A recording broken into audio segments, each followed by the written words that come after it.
കഴിഞ്ഞ ദിവസം മലൈക്കോട്ടെ വാലിബനിലെ മല്ലനും ബ്രഹ്മയുഗത്തിലെ ചാത്തനും എറണാകുളത്തെ ബോൾഗാട്ടി പാലസിൽ വെച്ച് ഒരു സന്ധ്യാനേരത്ത് കണ്ടുമുട്ടിയിട്ടോ.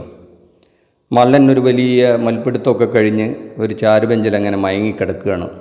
ആ സമയത്താണ് ഉയരങ്ങളിലൂടെ ആർത്തുല്ലസിച്ച് ചാത്തൻ പോകുന്നത്.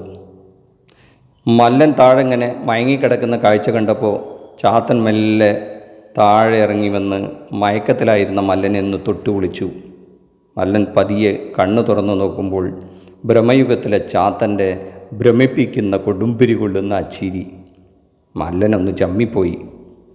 ചാത്തൻ ചോദിച്ചു, എന്താ വാലിബ, വല്ലാതെ മയക്കത്തിലാണല്ലോ, എന്തു പറ്റി? മല്ലൻ പതിയെ ചാരുബെഞ്ചിൽ എഴുന്നേറ്റിരുന്നു. പിന്നെ ചാത്തനെ ഒന്ന് നോക്കി. ഒരു പരാജിതൻ്റെ നോട്ടമായിരുന്നത്. എന്നിട്ടിങ്ങനെ പറഞ്ഞു, എന്തു പറയാനാണ് ചാത്ത, ഞാൻ എൻ്റെ സർവ്വശക്തിയും എടുത്ത് പയറ്റി നോക്കിയതാണ്. പല മല്ലയുദ്ധങ്ങളിലും പലരെയും തറപറ്റിച്ചു. ക്യാമറയ്ക്ക് മുന്നിലൊക്കെ ഞാൻ വിജയിക്കുന്നതും ചുറ്റും നിൽക്കുന്നവർ ആർത്തു വിളിക്കുന്നതുമൊക്കെ കണ്ടെങ്കിലും തിയേറ്ററുകളിൽ കാണികൾക്ക് അതൊന്നും രസിച്ചില്ലെന്ന് തോന്നുന്നു. നീ ചാത്ത ഭാഗ്യവാനാണ്. നീ പോറ്റിയായി ആടി തിമർക്കുകയല്ലേ, നിറഞ്ഞാടുകയല്ലേ നിൻ്റെ കാലം. എന്നെ തീറ്റിപ്പോറ്റിയവർ എൻ്റെ ശരീരം വെച്ച് കളിപ്പിച്ചപ്പോൾ നിന്നെ സൃഷ്ടിച്ചവർ നിൻ്റെ ബുദ്ധി വെച്ച് കളിപ്പിച്ചു. അതിലെന്നും നീ മിടുക്കനാണല്ലോ. പിന്നെ നിനക്ക് വേറൊരു കഴിവ് കൂടിയുണ്ട്. നീ പരകായ പ്രവേശം നടത്തിക്കഴിഞ്ഞാൽ പിന്നെ പിടിച്ചാൽ കിട്ടില്ല നിന്നെ. എന്നെ തീറ്റിപ്പറ്റിയ LJP തന്നെയല്ലേ ഒരു നൻപകൽ നേരത്ത് എന്ന സിനിമയിൽ ഒരു തമിഴൻ്റെ പരകായ പ്രവേശം നിന്നിൽ നടത്തിയത്. തമിഴനായി കഴിഞ്ഞപ്പോൾ പിന്നെ നീ എന്തൊക്കെയാണ് കാണിച്ചു കൂട്ടിയത്. അതാണ് നിൻ്റെ കഴിവ്. ഇപ്പോൾ ബ്രഹ്മയുഗത്തിൽ നീ പോറ്റിയുടെ ശരീരത്തിൽ കയറിക്കൂടി. എന്തൊരു പകർന്നാട്ടാണ് നിൻ്റെ, അസൂയ തോന്നുന്നു.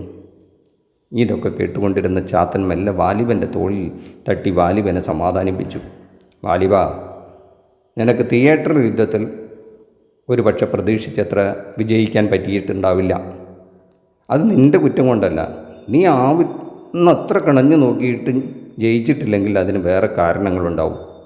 എന്തിനു വേണ്ടിയാണ് നീ മല്ലിടുന്നത് എന്ന് കാണികൾക്ക് മനസ്സിലായി കാണില്ല. വെറുതെ മല്ലിട്ടത് കൊണ്ട് കാര്യമില്ലല്ലോ. കാണികൾക്ക് അത് ബോധ്യപ്പെട്ട് രസിക്കണ്ടേ.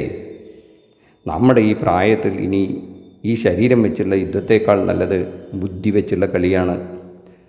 നീ യുദ്ധം ചെയ്യുന്നതും വിജയിക്കുന്നതൊക്കെ ഒരു മനോഹരമായ ചിത്രം പോലെ നന്നായിരുന്നു എന്നൊക്കെയാണ് ആൾക്കാർ പറയണത്.